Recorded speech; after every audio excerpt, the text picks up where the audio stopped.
ચલો રેડી. તો હવે આપણે અહીંયા જોઈએ છીએ ધોરણ 10 માટેનો એક વન્ડરફુલ ચેપ્ટર 2 માટેનો સમ. હવે દ્વિઘાત બહુપદી હોય એના શૂન્ય શોધવાના કીધા. Find the zero of પોલિનોમિયલ. તો પહેલા તો પોલિનોમિયલ દ્વિઘાત બહુપદીને આપણે સરખાવવાનું. હવે અહીંયા નીચે 2 છે, અહીંયા 2 છે અને અહીંયા કશું નથી, તો આપણે શું મૂકીશું? 1 મૂકીશું. આખું પણ આ જ કહેવાય. આમ બોલો કે આમ બોલો? આમ બોલો ભાઈ, રામ. આમાં આમ સીધું કરી શકાય. એટલે આગળ હવે 3 એ 3 માં આને કહેવાય એલસીએમ, લસા. એટલે નીચેની સંખ્યા એક સરખી થવી જોઈએ. બસ. તો હવે અહીંયા સૌથી મોટી કઈ છે? 4. અને એક જે છે એને 4 બનાવવાનો પ્રયત્ન કરવાનો, 2 છે એને પણ 4 બનાવવાનો. તો એકનો ઘડી એકના ટેબલ કે 4 આવે. 1 ચોક 4 તો 1 થાય. જે નીચે કર્યું એ ઉપર કરવાનું આવી ગયું. જે નીચે કરે એટલે સુધી અહીંયા 2 છે तो 2 ने 4 बनाना, 2 को हमें 4 बनाना है. तो 2 के टेबल में 2 2 4 એટલે કે 2 2 4. તો અહીંયા 2 છે તો અહીંયા પણ 2.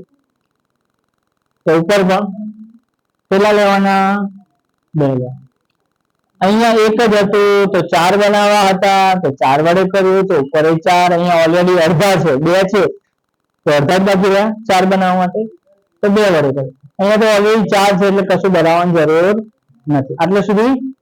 હવે આપણે વાત કરીએ તો 4 અને 2 નો ગુણાકાર, મલ્ટીપ્લિકેશન. 4 2 8 x નો વર્ગ અને 4 એકા પ્લસ ના 2 ગુણ્યા 7, 2 સિક્કા 14, 2 4 7 જા 14. નીચે 2 2 જા 4 અને અહીંયા તો ઓલરેડી 4 છે એટલે એનું નીચે સેમ થઈ જાય બધું, એટલે બધું એક ટાઈમ નું પણ 1 ટાઈમ. એટલે 8x નો સ્ક્વેર પ્લસ 14x પ્લસ 3 અને 4 ભલે આટલી વખત છે, એક વખત મૂકી દે. આ નિયમ લસામાં સરખું થઈ જાય પછી એક વખત. હવે આ અહીંયાથી આની જોડે શૂન્ય જોડે ગુણાકાર થાય તો શું થઈ જાય? શૂન્ય થઈ જાય. એટલે હવે પ્લસ આ ઇઝ ઇક્વલ ટુ 0. અને 4 જોડે 0 નું મલ્ટીપ્લિકેશન 0. ફિગર જતી રહી. હવે આવી ગયો સમ આપણે જે હતું. હવે અહીંયાથી આપણે ફરીથી આ સમ અહીંયા લખું છું 8x નો square plus 14 14x plus 3 is equal to 0. એટલે હવે આમાં ફર્સ્ટ ઇન્ટુ લાસ્ટ કરવાનું. શું કરવાનું? First into last. પહેલી સંખ્યા છેલ્લી સંખ્યા. પહેલી સંખ્યા કેટલી? છેલ્લી સંખ્યા કઈ? 8 તારી નો બીજો ઘડિયો 18 ટેબલ. ચલો કયો ઘડિયો? કયો ઘડિયો? પહેલા તો 8 તારી 24 થાય. જોડી એ પણ હોઈ શકે, એવું જરૂર નથી કે ના હોય. 8 તારી 24 પછી એને પ્લસ માં મૂકી દેવાનું અને એને માઇનસ માં મૂકી દેવાનું. ઠીક છે. જો તો વચ્ચે 11 છે, જો 11 હોત તો આપણે આ પરિણામ લે.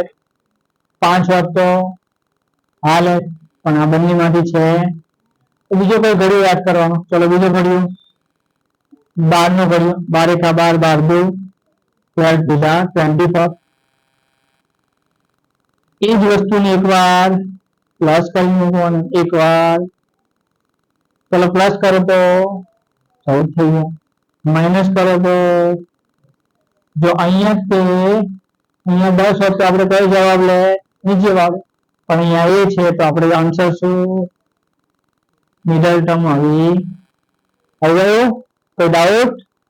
ચલો એટલે આનાથી ઈઝી મળી જાય. તો હવે તો ઈઝી થઈ ગયું. પહેલી સંખ્યા 25 મૂકી દીધી. આના એટલે ભાગ પડી ગયા. કયા ભાગ પડ્યા? 12x plus 2x. તો રીતના બે ભાગ પાડે. પ્લસ 3 એટલે સુધી આ રીતે આ રીતે. હવે આની અંદર શું કોમન છે?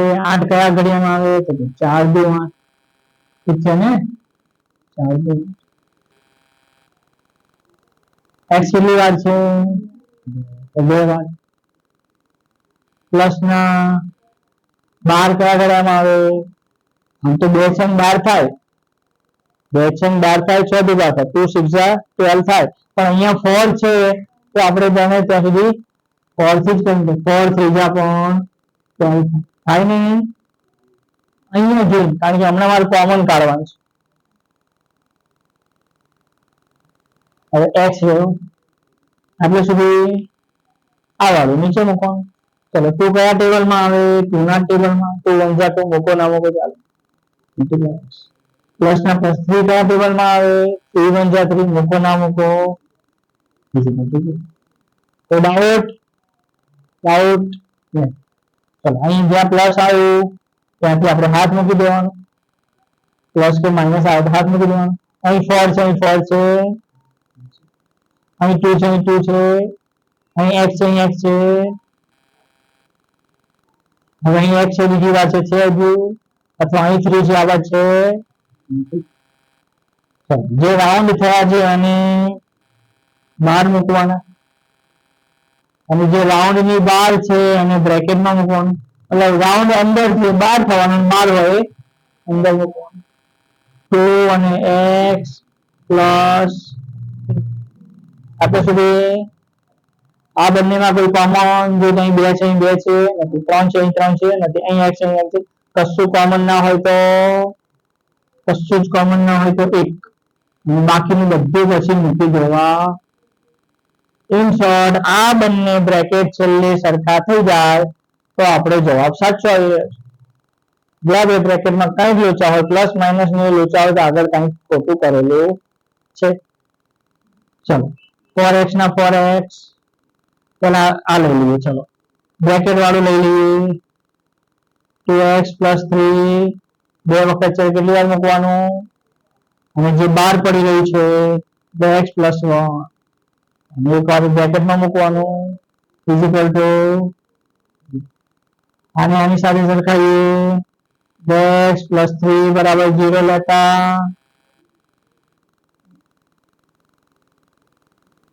ઠીક છે, અથવા ટેકિંગ જે લખો લેતા અથવા ટેકિંગ 4x પ્લસ 1 ઇઝિકલ ટુ આ પ્લસ છે પેલી વાત જાય તો માઇનસ થઈ જશે, અને x જોડે છેલ્લી જે સંખ્યા વધે એ હંમેશા નીચે જ જાય. x જોડે જે છેલ્લી સંખ્યા વધે એ ગુણાકારમાંથી ભાગાકારમાં જતી રહે. મલ્ટીપ્લિકેશન અને ડિવિઝન 2x પ્લસ 1 ઇઝિકલ ટુ 0 છે, આ તો છે જ. પ્લસ પેલી વાત જાય તો માઇનસ થઈ ગયા અને 0 ગાયબ થઈ જાય. અને x ની જોડે જે કાંઈ પણ ફિગર હોય પ્લસ માઇનસ કાંઈ પણ નીચે જતું રહે. ઠીક છે, હવે ચલો આને હું હજુ અહીં થોડી ઉપર મૂકી દઉં છું એટલે આપણને થોડી દેખાઈ જાય.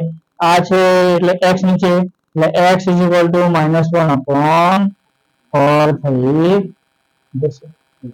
Doubt clear? તો ડાઉટ આને પણ જોઈ લઈએ આપણે. થોડી અહીંયા ઉપર મૂકું છું દેખાય નહીં એટલે. તો આ જે છે ફિગરને કેવી રીતે કરી શકાય? આપણે x ની જોડે જે કાંઈ પણ હોય ક્યાં મૂકવાના?